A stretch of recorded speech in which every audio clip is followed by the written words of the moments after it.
Everybody, welcome once again to the 26th floor newsroom here at CGTN Central Headquarters in Beijing. I'm John Terrett. I'm the New York correspondent for the company. And Lindy Mtongana is an anchor in the Nairobi bureau in Africa. And Xu is our dear friend, and he's the senior reporter here in the Beijing headquarters. And all of us have been doing these over the last couple of days. I think we started last Thursday, and we did one yesterday. We're doing one now. We're going to do one again tomorrow as well. Because we like broadcasting on social media, because there's nobody screaming in your ear saying, rap, shut up, and stop talking, nothing like that. It's wonderful. Also answer my phone call. And it's social media, so you can send emails, send text, whatever you want. And talk to the camera person. We're all very relaxed here. It's very different to doing it in the TV studio. Yes. Anyway, we have all been busy since we were here yesterday, all of us with our own individual stories. But the big one went to Lindy, didn't it? Yes, that's right. I was at what was the 6th press conference of the 19th CPC. Also the last one.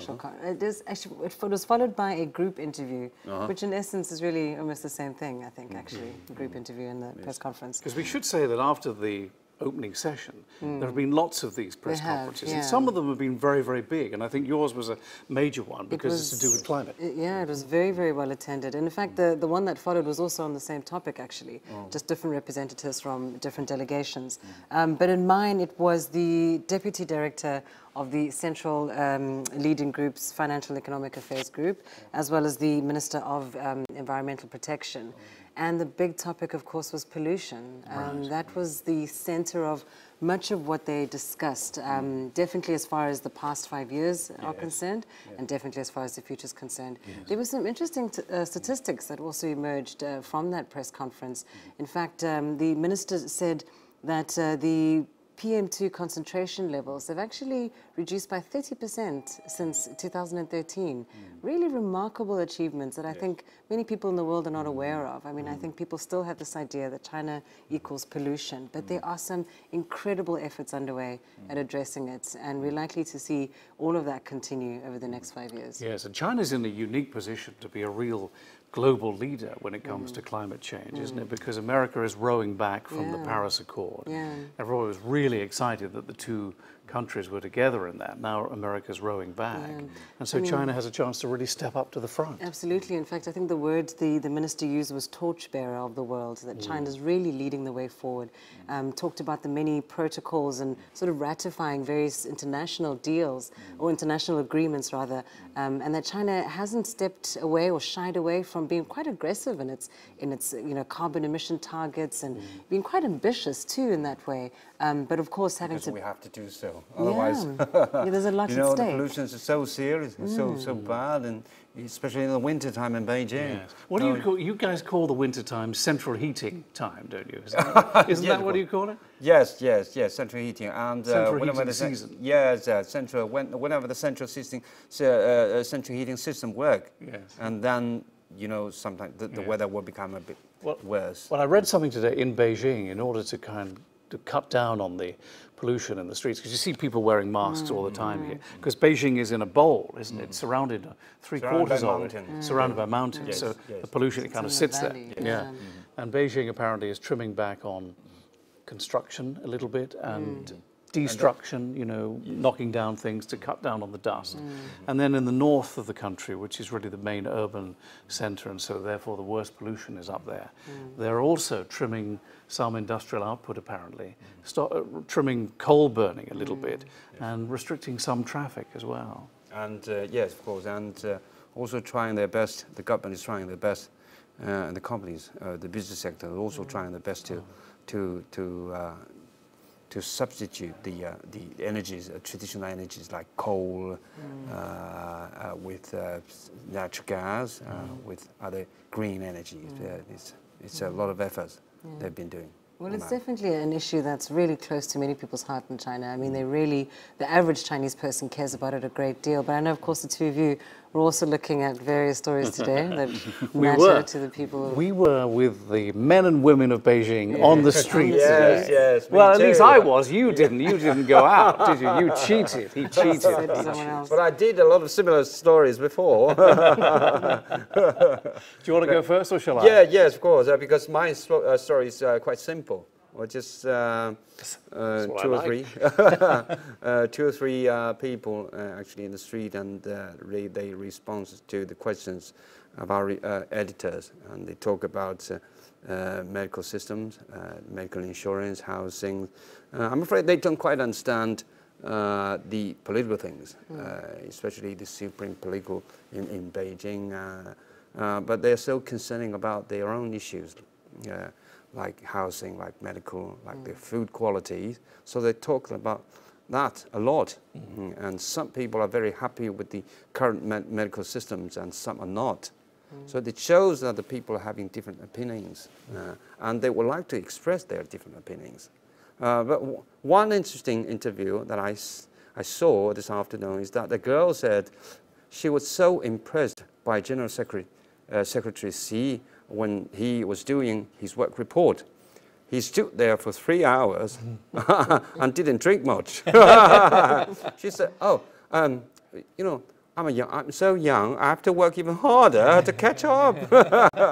It's funny because there was a rumor going around on the internet that President Xi did not drink at all in the course of his 3 hours and 20-minute speech. But I was there. I witnessed. He did. He slurped water on many occasions. And there was a young man whose job must have been the proudest moment of his life, I would think, so far anyway. He was in charge. He was like a waiter, very smartly dressed. And he was in charge of coming out with a tray every so often and taking away the glass, putting a new one down, and sort of retreating slowly and respectfully. So, I mean, he definitely drank many sips of water, no question of that. Because, I mean, 3.5 hours, that's a long time to talk, it really is. Well, by the way, just quickly, what, in one sentence, how is healthcare at the point of use in China? If you are unfortunate to get sick, if you have like a, like a hernia or something, or you break your, smash your knee playing sport or something, well, you just go to the doctors and they put you right, do they? Yes, yes. Actually, we usually inside the cities or within the for the people working in the government or the state-owned companies, usually they will have some appointed medical institutions like hospitals to treat for such kind of things, and you don't have to pay much, but just a little bit. Then how much do you pay? What, like a tiny amount? Yes, about sometimes 30%, but different companies have different policies. Anyway, we don't have to pay too much, and this medical insurance has become more and more popular, especially in the countryside. But the problem in the countryside is not the coverage of the medical insurance, but the shortage of the medical resources. Supplies. Supplies, like good doctors, good medicines. Well, because people don't want to, they want to be in the cities, they don't want to be in the rural areas. You're right, and previously one of my colleagues did a very touching story about a doctor in the countryside. He lived in that countryside for years. But the conditions in those places are very poor, and he has to go to far the remote village by his motorcycles, and sometimes the road is very bad. And this year, he is elected as one of the delegates of the party congress. Oh, how interesting! Yes, it's all very. How is it in Nairobi? What happens there? Do you pay health insurance like we do in America, or do you? Well, there's actually quite a lot of health challenges in Kenya, and very similarly to what you're mentioning about the rural areas where there's a lack of resources, practitioners, equipment. That's one of the major concerns there. And indeed, I can't say for sure exactly what the insurance situation is, but as far as I know, there isn't a national insurance. But public hospitals are relatively affordable, relatively cheap. Private hospitals are very expensive, and then many people have their own private insurance for that. Well, as you all know, in America, it's a very different situation. You have to have health insurance via your company. And if you don't, then you can buy it as an individual, but it's very, very expensive for an individual. Obamacare tried to sort that situation out, but it's now run away with itself and it's falling apart. As you know. In China, it's almost the same. If you don't have a company to pay for you, and then you can buy that insurance for yourself. Yeah, you literally, if you go to the doctors in America and you don't have health insurance, you literally have to put a bag of money down on the counter. And I've done this in the past in my own private life. And it's quite frightening, it really is. But the big untold secret that nobody knows about in America is that because doctors and nurses are good people, they will treat you anyway.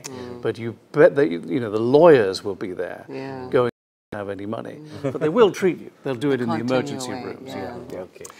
All right, so that's that. My story was, I went to, tell me, I can't remember the name of the street. Wang Fujing. Wang Fujing, that's right, of course, Wang Fujing, which is very well known in China. And I should have remembered the name, but it's late at night here. After your story, I will recommend you a few more different names for you to remember. And next time you come to Beijing, you have to go to their places. That's if I come to Beijing. No. You must come. But Wang Fujing is the oldest shopping street in Beijing, and it's very colourful. It's very colourful indeed. Lots of restaurants. I think Chinese people go there for the restaurants and get their everyday essentials, and then tourists go there to pick up their Chinese knickknacks and things to take home. And we went to ask people what they thought about the 19th Party Congress, and I got a comment from a young man who was keen to talk about housing and the cost of housing, particularly in Beijing, and I think President Xi touched on this. There's some measure to try and lower the cost of rent a little bit. And then a very young girl who turned out to be, this is just typical, isn't it, turned out to be a media studies student. And she was very interested in the camera and the work we were doing.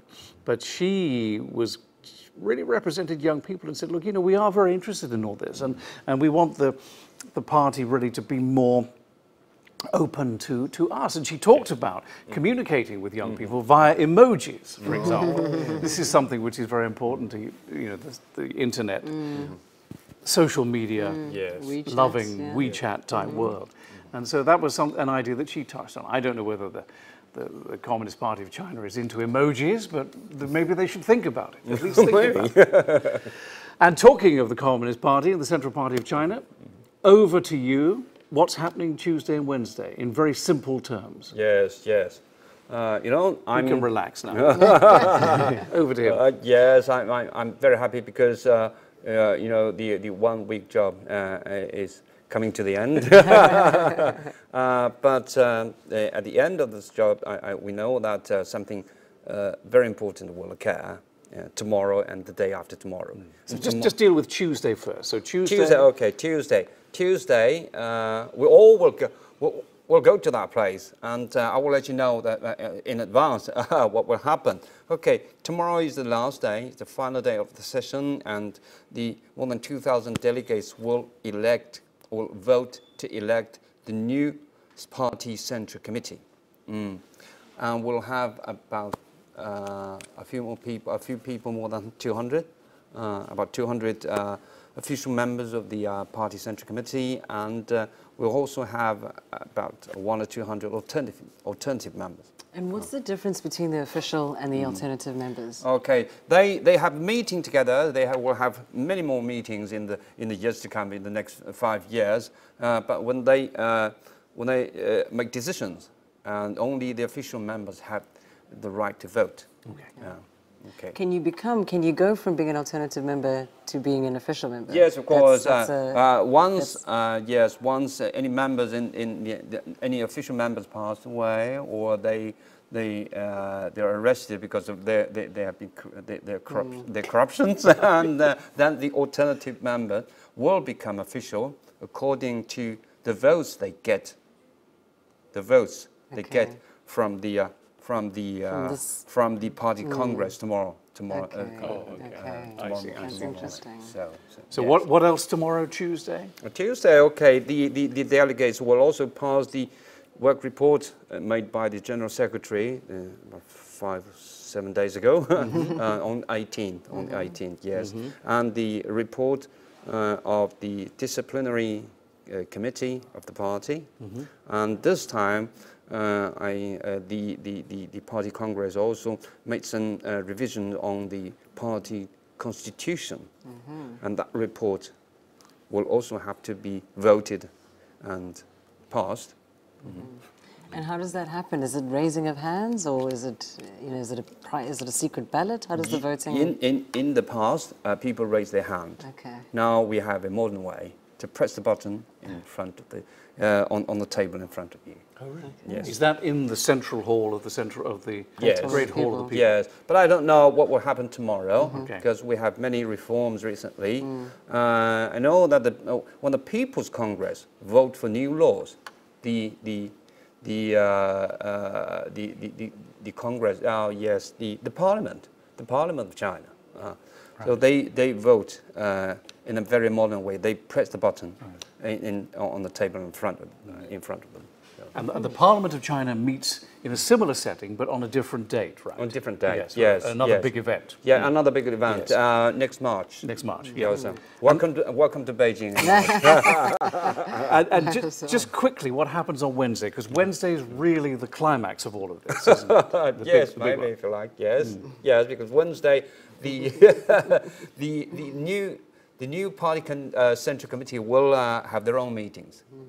The 200 official members and the 150 or about 100 or 200 alternative members will have their own meetings to elect the members of their Politburo and the members of the standing committee of the Politburo. They're the ones that really make the decisions, right? Yes. Actually, and the General Secretary. Yes, thank you very much for reminding me. It's kind of important. Very important. Yes, of course. Yes. So of course they will have many more important things, like when the General Secretary is elected.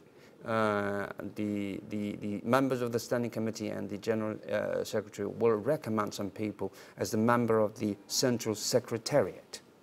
The Secretariat is the executive office of the Politburo. Okay. So the Politburo consists of the members like the governors, or usually party secretaries of the provinces. So they live and work outside Beijing. They work in other provinces. Of course, they can make phone calls, but important decisions cannot be implemented by making phone calls. So we have a central secretariat, and the secretaries are the members of the secretariat. Okay. And the General Secretary is the head of the Central Secretariat. That makes sense. And one more secret is that many of the standing committee members used to be the secretary of the secretariat. So if you look at the resumes of the members of the standing committee in the past, you will find lots of them used to be a secretary of the Central Secretariat. Interesting. So that's a way to find who will be. Who might be. No, we don't speculate. No, of course not. The emails keep flying around here saying, we don't speculate at CGTN, we don't speculate. We never run out of time on the internet, of course. We could go on for hours, except we're all absolutely exhausted because we've all been up since 5 in the morning. So let's just wrap up by just... well, unless you have anything else to ask, let's wrap up by just finding out what happens to Beijing once the party leaves town, when this all ends on Thursday. Okay. So the city kind of exhale? Yes, but this is not your first time in Beijing. Well, did you see any difference between this time and your previous time? Oh, well, the last time I was here was 1992. Oh, it was really a long time ago. And I nearly got arrested walking around Tiananmen Square after midnight. I was walking. I left my hotel room and my wife, and I started going downstairs to read. Because, you know, jet lag is a terrible thing and you can't sleep, so I'm going downstairs to read. Yes. And I snuck out of the hotel because I was very keen to see Tiananmen Square, which wasn't too far away. Never realizing, of course, that I was probably, you know, likely to be picked up by the police. But the situation now in Beijing is quite different. And it was a very low-lying city in '92. I don't remember seeing any skyscrapers. I really don't. This may be my mind playing tricks, but I don't remember seeing skyscrapers. And now there are skyscrapers everywhere. It's like New York City here. Yes. I still remember in 1992, when I just graduated for about 2 or 3 years, and we had a meeting in Dongsanhuan, in the Central Business District, CBD, and where we are. And you know, CBD is so far from downtown, and you know, the trip took us about half an hour in taxi. I wonder, are we going to Hebei province? It's not a Beijing. But now you say we have such modern buildings around Dongsanhuan, around the CBD. And Beijing is city in the world. Yes. No, I feel that way. Yeah, you just please feel free to walk outside anywhere, anytime in Beijing. Yes. No? Over near the Forbidden City then, in Tiananmen Square, are the buildings still quite low? Yes. They're not built up. It's not built up there. You're right. You're right. That's where I was staying. It is not allowed to build higher buildings. But of course, we already have some higher buildings, higher than the highest buildings inside the Forbidden City. Yes. But no more high buildings are allowed. So all the skyscrapers have to be built outside third ring road. I see. And that's where we are here. Yes. And talking about the changes after the Party Congress, I can let you know that apart from the you know, strict measures taken in around Tiananmen Square, I don't think there are too many changes. The people just try to keep their normal life, and they're still queuing in the substation for 1 hour. Why is the queue so long in the morning? Why does it take them an hour to get on board? I think it's just so many people. Just so many people. I mean, Beijing is what, 22 million people in the city? 22 million. Yeah. Yes, 22 million people moving around. And you're lucky. Your hotel is not far from the headquarters building of CCTV. Otherwise, if you take the sub or you drive. Okay. You know, my house is about 12 kilometers away from the headquarters, and I usually take 1 hour. 12 kilometers, 1 hour? Yes, my goodness. I'm sorry. Well, sure. So you won't be home till about 11 then, will you, tonight? No, right. Because it's a long day for me. See, Zhaoqun has had like 14-hour days for the last 7 days. He's forgotten what his home looks like. It's that kind of lifestyle. All right, well, we'll wrap it up there, shall we? Thank you very much. It's just, what is it here in Beijing? He said, looking at his wrist without a watch on. It's just gone 10 o'clock in the evening here in Beijing. So wherever you're watching this, we hope you have a lovely day. There are 2 huge days coming up in Beijing, Tuesday, Wednesday. We'll all be here to report on it, and we'll be back in 24 hours' time to do another one of these. So we'll see you then, hopefully. Okay. Thank you, Lindy. Thank you, Thank you, Zhaoqun. Thanks, everybody. Thank you.